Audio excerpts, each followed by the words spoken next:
Is it true that the Prophet Muhammad, peace and blessings be upon him, married a 9-year-old girl? Now the question stems from authentic hadiths or reports that young Aisha radiallahu anha, she married when she was 6 or 7 years old, and that the marriage was consummated when she was 9 years of age. How do we as Muslims respond? How do Muslims respond? One Muslim is quoted as saying, "My Prophet was a gentleman and he did not marry an innocent 7 or 6-year-old or a 9-year-old girl." Now Muslims also respond by saying there are reports suggesting that the Prophet Muhammad, peace and blessings be upon him, married Aisha radiallahu anha when she was 6 and consummated the marriage at 9. However, there are other evidences to support the fact that she may have been older.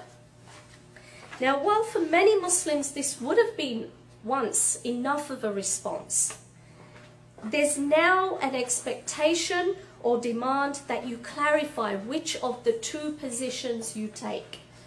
Do you believe that Aisha, when she married the Prophet Muhammad, peace and blessings be upon him, was 9 years old or 6 years old, or was she older? Was she in her teens or her late teens, as some Muslims, suggest?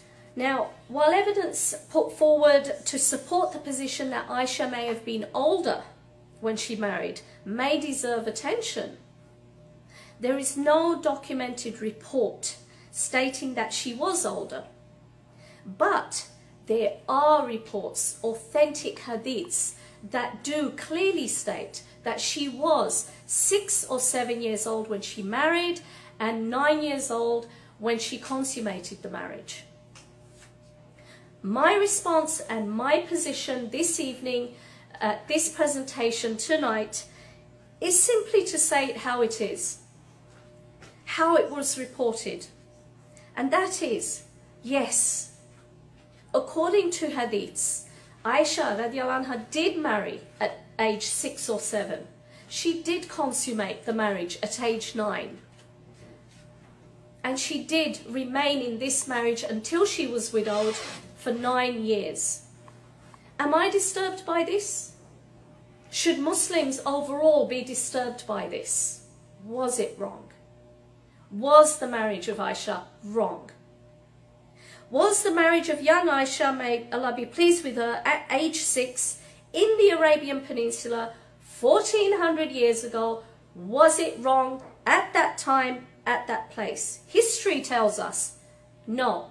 In its historical context, it was not wrong. How do we know this? Aisha was married at age 6. She remained living with her parents for 3 years until the age of 9, at which point, yes, the marriage was then consummated with the Prophet Muhammad, peace and blessings be upon him, when it was socially and morally considered acceptable by all concerned. That included her parents, that included the community around her, that included Prophet Muhammad's worst enemies who were ready to assassinate him, but did not see any reason to attack him on this particular marriage or union.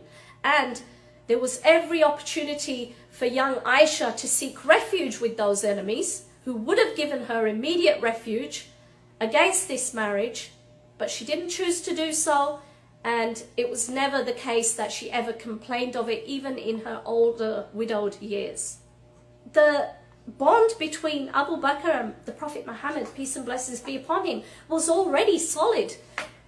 This is one of the reasons Abu Bakr, may Allah be pleased with him, he hesitated in accepting the marriage proposal via this woman, Khawla bint Hakim, with the Prophet Muhammad. He said, because we're brothers. But the Prophet Muhammad clarified. He said, no, we're not brothers in blood. We're just brothers as in, hey bro, we're friends. We're close, we're that close, we're like brothers. So the bond was already there. So, whatever.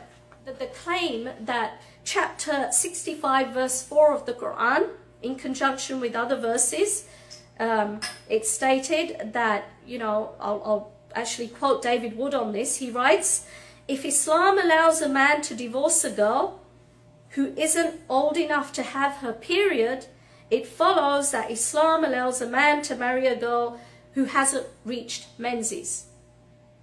Now notice David Wood is quite smart, I would say, in not saying a girl who hasn't reached puberty. Why? Because it is what it is. In the Quran, in that verse, it simply refers to menstruation. It simply refers to the term menstruation. It doesn't say that a girl who has not reached puberty is eligible. It doesn't even implicitly say that. She is eligible to engage sexually with a man or consummate her marriage. Yes, if you were looking at this verse at face value, yes. And according to the commentaries that go with this verse, a girl can marry, as did Aisha at age 6, having not menstruated or having not gone through puberty. And she can sexually engage having not menstruated. But can she sexually engage having not completed puberty? No. There's a difference between the terms puberty and menstruation.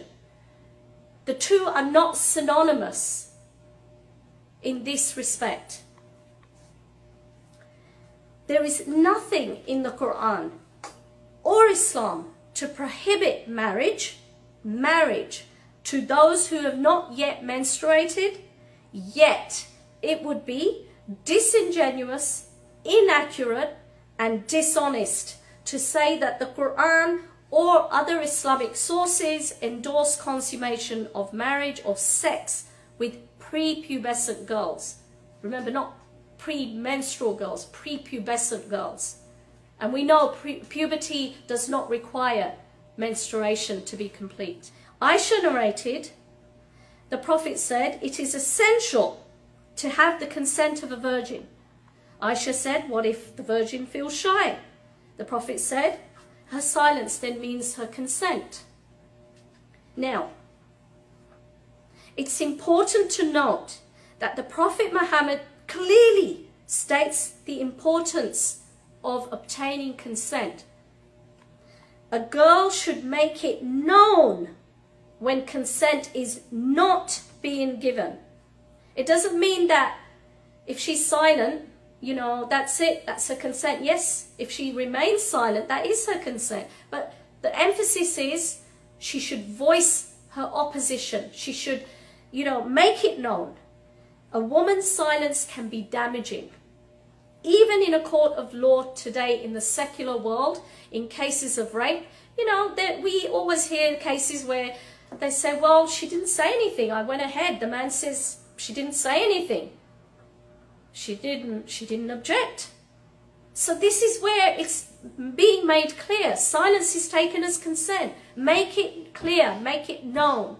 This is what Islam is saying. The fact that Aisha is witnessing and narrating this hadith is also very important, because this confirms that Aisha herself was made aware of her own right after her marriage, after the fact that she is now married with the Prophet Muhammad, peace and blessings be upon him, of her right to also annul her marriage, just like this girl.